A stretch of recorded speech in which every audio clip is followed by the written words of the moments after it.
ஒரு சிங்கம், அந்த மானினுடைய குட்டி, இந்த மூன்றையும் நம்ம நேற்றை பார்த்தோம். மான் தண்ணீர் அருந்த வந்த பொழுது சிங்கத்தினுடைய முழக்கத்தை கேட்டு உயிர் வாழ்வதற்காக பயந்து தப்பி ஓடுகின்றது. அது நிறைமாத கர்ப்பிணியாக இருந்த காரணத்தினால அந்த கர்ப்பமானது அந்த தண்ணீருக்குள் அந்த குட்டி மானானது விழுந்து விடுகின்றது. அவ்வாறு விழுந்து விட்ட காரணத்தினால அது தப்பி தாவி தாவி ஓடி அக்கறைக்கு சென்று ஒரு மலை மீது ஏறி குகைக்கு அருகில் வந்தவுடனே அது திரும்பி பார்க்கின்றது. தன்னுடைய வயிற்றில் இருந்த அந்த கர்ப்பமானது கலைந்து போனதையும், அதே போன்று எங்கே சிங்கம் மீண்டும் வந்துவிடுமோ என்ற பயத்தின் காரணமாக வருந்தி பயந்து அது அந்த குகையின் அருகிலேயே வீழ்ந்து இறந்து பட்டு விடுகின்றது. அது ஒரு பக்கம் அந்த நிகழ்வு நடக்கின்றது.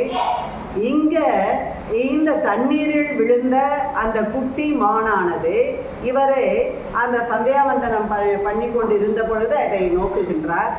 அதை பார்த்த உடனே அவருக்கு என்ன ஆகின்றது என்றால், தான் செய்த அத்தனை அனுஷ்டானங்களையும் விட்டுவிட்டு அந்த குட்டி மானை அவர் எடுத்து அப்படியே பார்க்கின்றார். ஐயோ, தாய்மான் இந்த குட்டியை ஈன்று விட்டு சென்று விட்டதே, இதற்கு இனி யார் துணையாக இருக்கின்றார்கள் என்று அப்படியே நினைத்து நினைத்து அவர் உருகி போகின்றார் அந்த குட்டியான அந்த மானை பார்த்து. அப்பொழுதுதான் பிறந்துள்ளது. அதை தன்னுடைய குடிலுக்கு எடுத்து செல்கின்றார். புலகருடைய குடிசைக்கு எடுத்து செல்கின்றார். எடுத்து சென்று பகவானை பற்றி 24 மணி நேரமும் சிந்தித்து கொண்டிருந்த அந்த பரதர் இப்பொழுது இந்த மானை பார்த்த உடனே மான் மட்டும்தான் அவருடைய மனதில் இருக்குது. அதாவது பரிவாக இருந்த ஒரு நிகழ்வு இப்பொழுது பாசமாக மாறிவிட்டது. எப்பொழுதுமே நம்மகிட்ட எண்ணம் மட்டும்தான் இருக்கணும், பரிவு மட்டும்தான் இருக்க வேண்டும். பாசத்தை அதிகப்படுத்தினால் நம்ம எப்படி ஆயிடுவோம் அப்படின்னு சொன்னால் பகவானுடைய சிந்தனை நமக்கு வராது என்பதற்கு இவர் மிகச்சிறந்த உதாரணம்.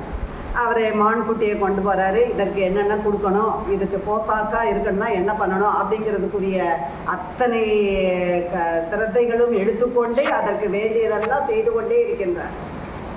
அப்போ அந்த செய்து கொண்டு ஐயோ நம்ம இன்னைக்கு பகவானை நினைக்கலையே அப்படின்னு எண்ணம் வரும் பொழுது என்ன பண்ணுவார், உடனே அதை நினைப்பார், பகவானை நினைப்பார்.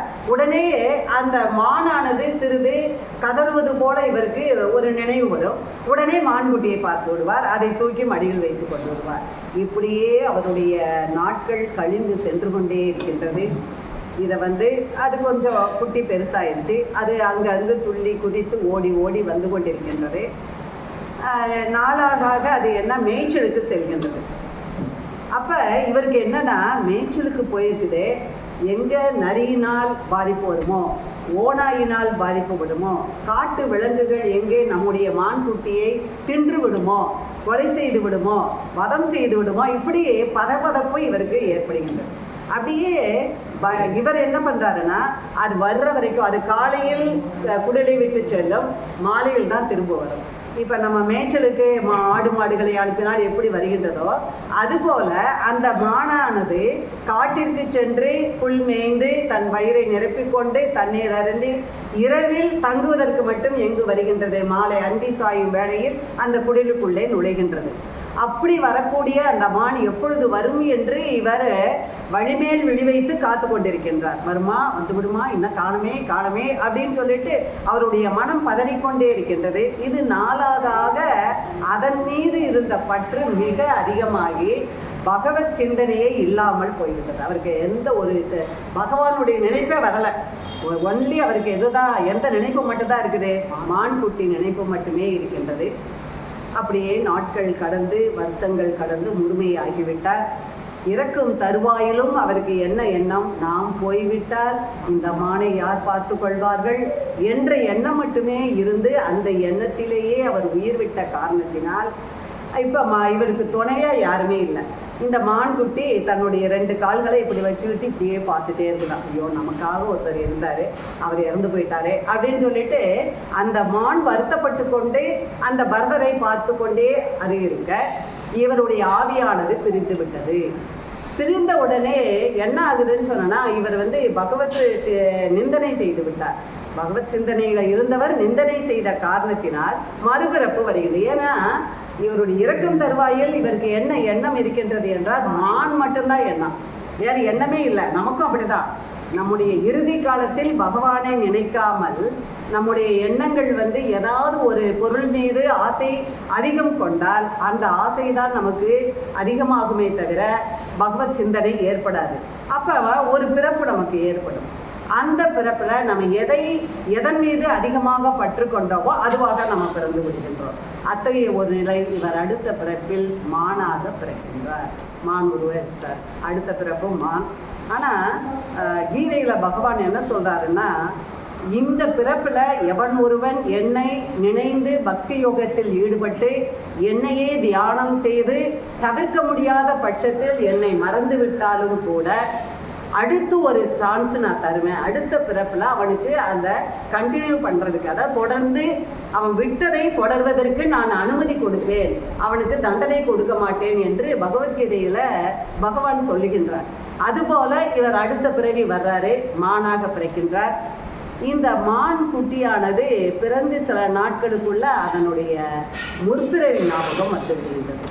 முற்பிறவி ஞாபகம் நம்ம பரதராக பிறந்திருந்தோமே, பகவத் சிந்தனையில் இருந்து மான்குட்டியின் மீது பற்று வச்சு அப்படியே இருந்து நம்ம உயிரை விட்டோமே, நாம் திரும்ப இப்பொழுது மான்குட்டியாக பிறந்திருக்கிறோமே அப்படின்னு அதை நினைத்த உடனே அது என்ன பண்ணுதா, தன்னுடைய தாயை விட்டுவிட்டு தான் முன்பு பிறந்த அந்த அவர் அந்த புலகர் ஆசிரமத்தில் எப்படி தவம் செய்து கொண்டிருந்தாரோ அந்த ஆசிரமத்தை நோக்கி அந்த நதிக்கரைக்கு எது விட்டது, இந்த மான்குட்டியே விட்டது. மான்குட்டி அங்கே அப்படியே அந்த குடிலை பார்க்கின்றது, நினைத்து நினைத்து பார்க்கின்றது. நாம் இங்கே தானே சந்தியாவந்தனம் பண்ணணும், இங்கே தானே ஓங்காரம் பற்றி பேசிட்டு இருந்தோம், அப்படியே நம்ம முக்காலமும் அவரை நினைத்து நினைத்து வழிபட்டோமே, திருவாராதனம் பண்ணணும், நாமங்களை சொல்லணும், பாட்டு பாடணும், இத்தனையும் பண்ணமே.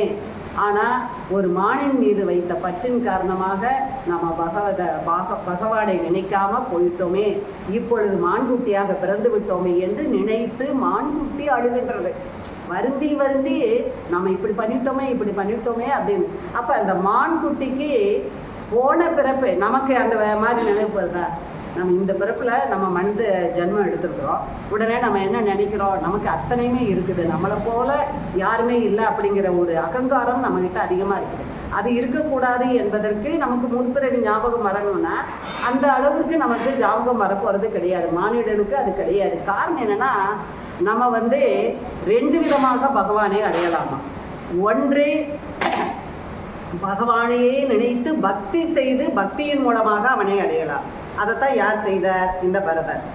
இன்னொன்று, சாதாரண மானிடர்கள் நம்மை போல் இருப்பவர்கள் சரணாகதி தத்துவத்தை ஏற்றுக்கொண்டு அவனை சரணடைய வேண்டும். பகவானை சரணடைந்தால் நமக்கு அடுத்தடுத்து வரக்கூடிய பிறப்புகளிலிருந்து விடுதலை கிடைக்கும் என்று சொல்லப்படுகின்றது. இரண்டு விதமாக பகவானை அடைவதற்கு, ஒன்று சரணாகதி, அது மானிட பிறப்பிற்கு.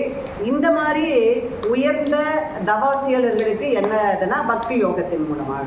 அப்போ பக்தி யோகத்தின் மூலமாக இந்த மான் அடுத்த பிறப்பில் அந்த ஞாபகம் வந்தவுடனே அதை நினைத்து நினைத்து நாம் தவறு செய்து விட்டோமே என்று நினைத்து வருந்து அதையே அங்கே என்ன பண்ணுதுன்னா, அந்த பகவானே சொல்லியிருக்கிறாரா இல்லையா, நான் ஏற்கனவே சொன்னது மாதிரி அது என்ன பண்ணுதுன்னா, வேறு எதுவுமே சாப்பிடாம அங்கே என்னென்ன சருகுகள் புல் பூண்டு ஏதாவது கிடைக்குமா இல்லையா அதை மட்டும் சாப்பிட்டுட்டு அவர் அந்த மான் பகவானே நினைத்து கொண்டே இருக்கிறார். எந்நேரமும் பகவத் சிந்தனை. அப்போ அதுவும் வயதான உடனே இறந்து விடுகின்றது. இப்போ என்ன ஆகுது அப்படின்னா, அவர் சொல்லியிருக்காருல, எவன் ஒருவன் பாதியில் நிறுத்திவிட்டானோ அதை மீண்டும் செய்வதற்கு ஒரு வாய்ப்பு தருவேன் என்று சொன்னதன் பிரகாரம் இவரை இப்போ பிறக்கின்றார். அடுத்த பிறவி எடுக்கின்றார். அடுத்த பிறவியில் உயர்ந்த அந்தனர் வகுப்பில் பிறக்கின்றார். யார், இந்த பரதர். அந்த அந்தனர் வகுப்பில் பிறந்த அவர் இவருடைய தந்தையார் மிகச்சிறந்த வேத விற்பனர், அத்தனையும் கரைத்து குடித்தவர். அவருக்கு 2 மனைவிகள். முதல் மனைவிக்கு 9 குழந்தைகள் பிறந்து அவர்கள் வேத பாராயணம் செய்தாலும் கூட அவ்வளவு சிறப்பான குழந்தைகள் கிடையாது. 2வது மனைவிக்கு ஒரு மகளும் ஒரு மகனும். அந்த மகன் தான் இவருக்கு பரதர் என்று அவர் தெரியாத்தனமாக பெயர் வைத்து விட்டார். ஆனால் ஆக்சுவலாக முற்பிறப்பில் பரதர் என்ற பெயர், இப்பிறப்பிலையும் அந்த அந்தனருடைய பெயர் சுகபிரம்மம் குறிப்பிடவில்லை. 2வது மனைவிக்கு 9 குழந்தைகள் பிறந்து அவர்கள் வேத பாராயணம் செய்தாலும் கூட அவ்வளவு சிறப்பான குழந்தைகள் கிடையாது. 3வது மனைவிக்கு ஒரு மகனும் ஒரு மகனும். அந்த மகன் தான் இவர். இவருக்கு பரதர் என்று பெயர். ஆனால் ஆக்சுவலாக முற்பிறப்பில் பரதர் என்ற பெயர் சுகபிரம்மம் குறிப்பிடவில்லை. அப்போ அந்த அந்தணருக்கு பிறந்த இந்த மகன் வந்து எப்படியாவது நம்மளை விட நம்ம பையன் ரொம்ப சிறந்த வேதத்தில் எல்லாத்தையும் கற்று தெரியணும் அப்படின்னு அவர் விரும்புகின்றார். ஆகையினால அவருக்கு உபநயனம் செய்து வைக்கணும், பூணூல் போடணும், இப்படியெல்லாம் அவருக்கு நிறைய ஆசைகள் வருகின்றது. ஆனால் இந்த குழந்தை பிறந்து அந்த தன்னுடைய சிறு வயதிலேயே அவர் உணர்ந்து விட்டார், தான் அடுத்த பிறப்பு எடுத்துள்ளோம், மான்குட்டியிலிருந்து ஒரு மனிதனாக பிறந்துள்ளோம். இந்த பிறப்பில் நம்ம என்ன பண்ணக்கூடாது, எந்த விதமான தவறும் செய்யக்கூடாது, பகவத் நிந்தனை செய்யக்கூடாது, பகவானை மட்டுமே நினைக்க வேண்டும். இப்போ ஒருத்தர் வந்து நீங்கள் என்கிட்ட பேசுகிறீங்கன்னு சொன்னால் நான் பதில் தர்றது. காரணம் என்னென்னா, நீங்கள் கேட்கின்ற கேள்விக்கு நான் பதில் கூறுவதாக இருந்தால் பதில் கூறுவதாக இருந்தால் நான் உயர்ந்த கருத்துக்களை சொல்லிவிடுவேன். அவ்வாறு சொல்லுகின்ற பொழுது, இவர் வந்து வேத சாஸ்திரம் அறிந்தவரோ என்று என்னை அவர்கள் உயர்வாக வைத்து எனக்கு அதன் மூலமாக தலைக்கணம் வந்துவிடும். அந்த கர்வத்தின் காரணமாக நான் மீண்டும் தவறு செய்ய நேரிடும். எனவே நான் வந்து எப்படி இருப்பேன்னா, ஒரு பித்தனாக இருப்பேன், ஒரு ஜடமாக இருப்பேன். கண் பார்க்கும், காது கேட்கும், வாய் பேசும், கால்கள் பகவானை நோக்கி நடக்கும், அந்த ஆலயத்தை நோக்கி நடக்கும் என்னுடைய கால்கள். என்னுடைய கைகள் அவனை பார்த்து கை கூட்டும். என்னுடைய வாயானது அவனுடைய நாமத்தை என்னுடைய மனதிலேயே சொல்லி கொண்டிருக்கும். என் கண்கள் அவனை மட்டும்தான் பார்க்குமே தவிர மற்றவர்களை பார்த்து ஆசை கொள்ளாது. என் காது அவனுடைய நாமத்தை மட்டுமே கேட்குமே தவிர மற்ற உலகியல் வாழ்க்கையை பற்றி நான் சிந்தனை செய்ய மாட்டேன் என்று உறுதி எடுத்துக்கொள்கின்றார். இந்த மாதிரி சின்ன குழந்தைகளையும் கங்காஸ்ரீயவே எடுத்துக்கோங்களேன். இந்த மாதிரி வயசு அந்த குழந்தைக்கு அது தன்னுடைய மனத்தில் ஒரு சங்கல்பம் செய்து கொண்டு, இனி நாம் தவறு செய்யக்கூடாது, இப்பிறப்பு நமக்கு மிகச்சிறந்த உன்னதமான பிறப்பு, இப்பிறப்பில் நம்ம வந்து விட்டதை தொடர்ந்து செய்து நாம் மோட்சத்தை அடைய வேண்டும். அப்போ அந்த மோட்சத்தை அடைவதற்கு என்னென்னலாம் செய்தால் மோட்சம் கிடைக்குமோ அதை நாம் செய்ய வேண்டும் என்ற எண்ணத்தில் அந்த குழந்தை தன்னுடைய தந்தையார் அவருக்கு வேத உபநயனம் செய்து பூநூல் போட்டு அவர் சொல்கிறாரு, இந்த முதல் அக்ஷரம் வந்து இப்படி சொல்லணும் அப்படின்னு சொல்லுகின்ற பொழுது இவர் அப்படியே அமைதியாக உட்கார்ந்து கொண்டிருக்கின்றார். எந்த விதமான பதில் அவர் திரும்ப திரும்ப சொல்கிறாரு, அந்த வார்த்தையை திரும்ப திரும்ப சொல்கிறார், சொல்லுன்ட்டு. இவன் சொல்லவே மாட்டேங்கிறான். காரணம் என்னென்னா, இவன் சொல்ல ஆரம்பித்தார், அந்த முற்பிறப்பில் என்னென்னலாம் அவருக்கு தெரிந்ததோ அதெல்லாம் சொல்லிவிடுவார்.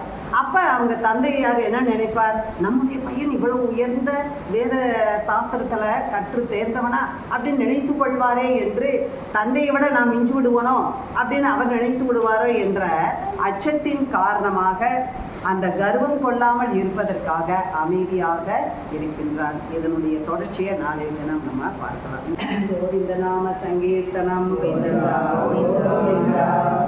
ராம ராம ராம ராம ராம ராம தாரதம் ராமகிருஷ்ண வாசுதேவ பக்தி முக்தி சாகரம். ராம ராம ராம ராம ராம நாம தாரகம் ராமகிருஷ்ண வாசுதேவ பக்தி முக்தி சாகரம். ஜானகி மனோகரம் சர்வலோக நாயகம் சங்கராந்த சேமமான புண்ணிய நாம கீர்த்தனம். ஜானகி மனோகரம் சர்வலோக நாயகம் சங்கராந்த சேமமான புண்ணிய நாம கீர்த்தனம். ஹரே ராம ராம ராம ஹரே ஹரே, ஹரே கிருஷ்ண கிருஷ்ண கிருஷ்ண கிருஷ்ண ஹரே ஹரே, ஹரே ராம